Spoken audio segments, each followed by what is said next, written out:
वैष्णवीचे वडील स्वतः आपल्या सोबत आहे, पण त्यांच्याकडे जाणून घेऊया. खरं तर 7 दिवस झालेत, अजूनही आरोपीचा शोध लागत नाहीये. आणि दुसरीकडे जो तुमचा नातू आहे तो पवळे यांच्याकडे दिल्याची माहिती मिळते. पवळे कोण आहे?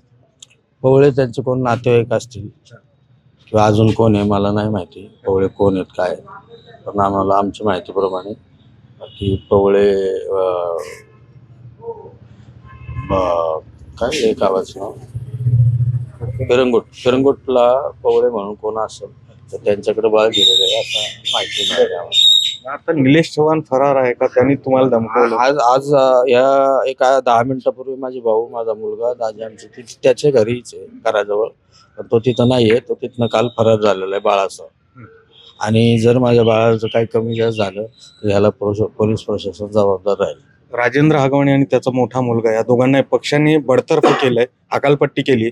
एवढी कारवाई पुरेशी वाटते? नाही, एवढी कारवाई पुरेशी नाही. त्यांना पहिलं ताब्यात घ्यावं आणि 3 दिवसाची कोठडी रिमांडमध्ये घेऊन हे करा. अर्थात, पण हे पक्षांनी कारवाई केलेली आहे, त्यांच्या पक्षांनी.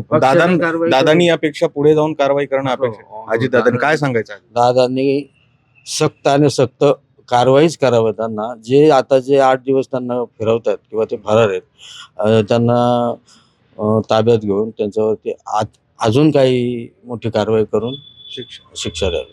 अर्थात आपण बघितलं की हे सगळं प्रकरण आता जे आहे ते केंद्रित झालंय की वैष्णवीचं जे 10 महिन्याचं बाळ आहे ते नक्की कोणाकडे आहे आणि ते आजी आजोबांना कधी मिळतं याकडे सगळ्यांचं लक्ष लागलंय. अर्थातच अजित पवार यांच्या आदेशानुसार, सूचनेनुसार जे दोन्ही आरोपी आहेत, राजेंद्र हगवणे त्याचबरोबर त्यांचा मोठा मुलगा, हे दोघेही राष्ट्रवादीचे पदाधिकारी होते आणि या दोघांची आता पक्षाने हकालपट्टी केलेली आहे. तर अजित पवारांनी या परिसरातले जे पोलीस आयुक्त आहेत विनय कुमार चौबे यांना देखील या सगळ्या प्रकरणात गांभीर्याने लक्ष घालून दोषींवर कठोर कारवाई करण्याच्या सूचना दिल्याची माहिती मिळते. सुरेश पाटील सर, गोविंद वाकडे, न्यूज 18 लोकमत, पिंपरी चिंचवड.